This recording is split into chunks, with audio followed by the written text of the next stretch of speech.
Today we'll be looking at different ways to default on Mirage from G2MB. We'll be looking at two different defaults, both centered around map control and taking it very slow and methodically. These defaults are in place to set you up for the later round, means you can get into better positions. The splits on Mirage are really effective.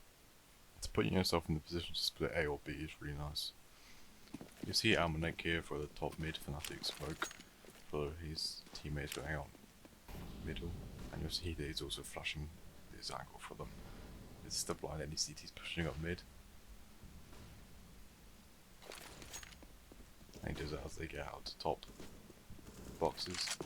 And then Almanac's job for the rest of the round is to really sit here and make sure they can't get flanked. This is literally his job.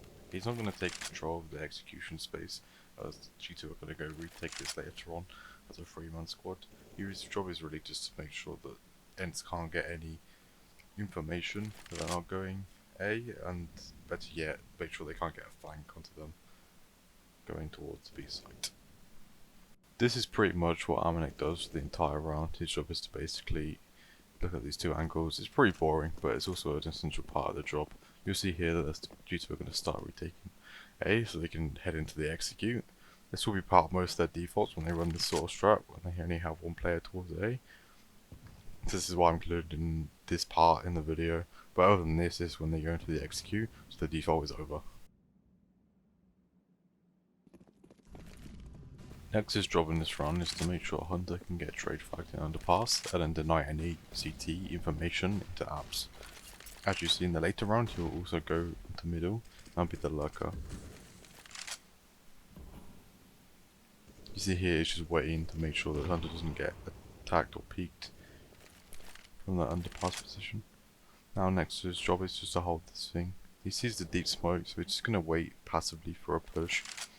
In this round, G2 really just want to punish any Ents aggression. They know they have SMGs, and they know they have SMGs because this is a bonus round. Ents just won 2 runs in a row. They probably had SMGs last round.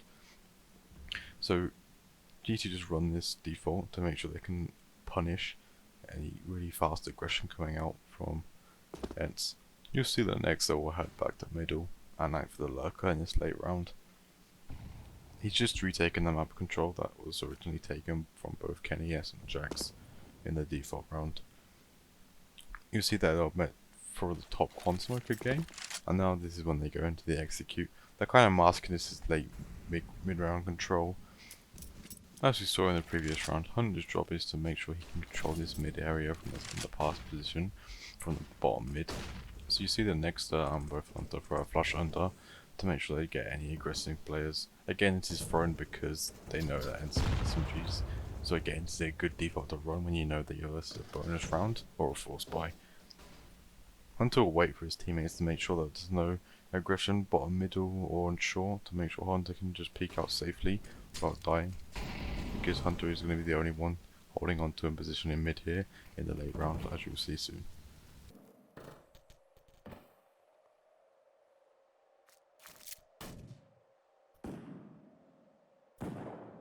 Once Hunter has had on his bottom mid position for the entire round, you'll see that he's throwing the top one smoke to make sure he can make his way up into connector, ready for the execute set piece.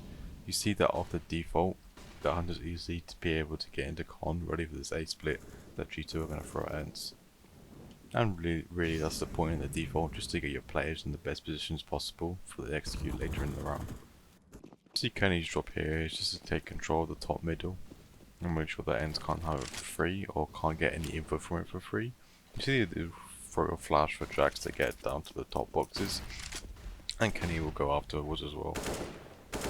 You kind of see the position Kenny has played. It's probably be similar if you're in AWP as well, which means you can run this default if you have an AWP in your team as well. As you see that Kenny is really just holding the angles, making sure that Ents can't peek and get any info for free or can't take any fights. He really wants to punish any Ents player just who's trying to take a peek into middle. As you'll see, he'll just throw grenades so he can get players in certain positions, but this grenade is actually just masks him going back to ramp. Jax is the other player into middle, and he really just holds the same job as Kenny S. It may be a different style of round or a different style to execute. Jax's job maybe would be like to go down to connector as well and to help Hunter. But for this, I think Nexo just wants to hit A through ramp at the later round, which is why Jackson can decide to go back. But for the default here, you see that Jax, he's just holding these angles, making sure Ken doing the same job as Kenny S, making sure Ents cannot get any info from this middle position. The second default we'll be looking at is the one from Big Clan versus NLBR in this game. They play a bit more A-centric default, where they take control of both the execution positions and choke points over on this side of the map. You see as Antares here is in charge of Palace, and basically what his job is to make sure that CTs can't get any information from pushing inside of Palace. Palace is a really powerful after plant position to have, so the terrorist controlling this is really good. It also means that as Altares, if they go for like an A split, Palace is a really good position to hold. So you can peek out and kill any jungle players or any stair players, and you can really help the players come up from con, as you can take the CT fight as well, meaning the con players can cross the site easier with no worry from the peek from triple. So Palace is really strong, as Azaria's controlling this is important for the default. Tizian's job on this default is just to make as much noise and pressure onto B as possible. You see a hit over here and he'll throw immediate flash, immediately putting pressure on this B anchor player.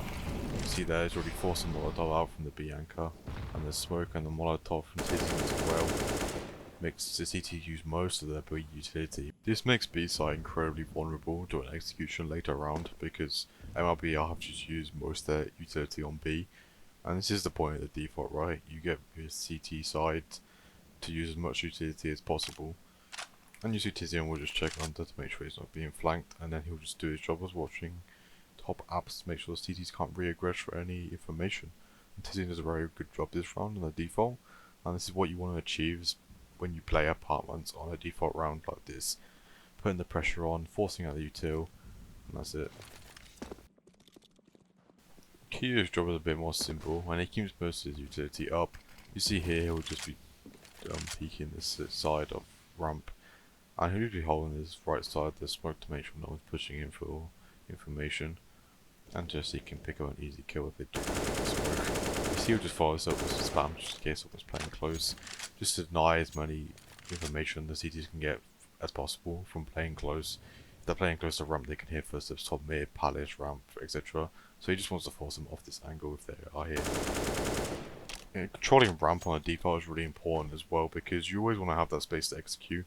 You don't have to fight with this map control to execute. You give them this ramp area for free to execute in this round. You see even Kyo can throw a smoke there to mid. So yeah, that's another. So it's an example of why holding ramp is important on a default. Tabson's job in this round is just to help Sirison get out mid with the AWP, to make sure Sirison can work picks in middle effectively. He throws a flash for any CT is playing up close, and then he'll just run boost Sirison across. If you see any players playing with flash, Sirison will be able to pick him off. He's also, Sirison's not free just to cross over to this left side of the box to hold short off, and then Tabson's job here is just to watch connector. And you see here he's probably making a call, and this is where they start setting up for an execute. So the default here is just to get the top mid control, gets the position in place, and they can throw the set piece whenever they want. Just gonna look at Citizen's point of view on this mid take. Again, I mentioned it last time in the Tabson POV. Citizen's job here is just to look at short and get this mid control for free. He throws a Molotov at the start of the round towards connector. This forces the CT smoke out, and you see he just clears all the angles methodically, and then his job for the rest of the round is basically hold on to this short angle and to punish any peek that comes up from it. There's another point in the default when you're playing a default Mirage is to make sure so you put pressure on either side of the map, but it also means that you're trying to wiggle out a CT to come and overextend or peek, which means the can pick them off in the middle, which is what they're aiming for here. So just a quick conclusion of what we saw today here. The point of the defaults is just basically put pressure on your enemy Make sure you can try and find a gap of trying to find a kill in the middle, especially. Controlling middle is very good for splits towards A. They're very effective and powerful. It's hard to control all three angles on A at one time: palace, ramp, and connector. And then also it's important to put your pressure on to the apartments player to make sure that the anchor uses as much utility as possible. So you keep the anchor there as well on the site as much as possible as well. And then again, just controlling that A ramp area, making sure you're maintaining the amount of control that you're given for free. Make sure the CTs can't get any information of where you're trying to end up very early into the round.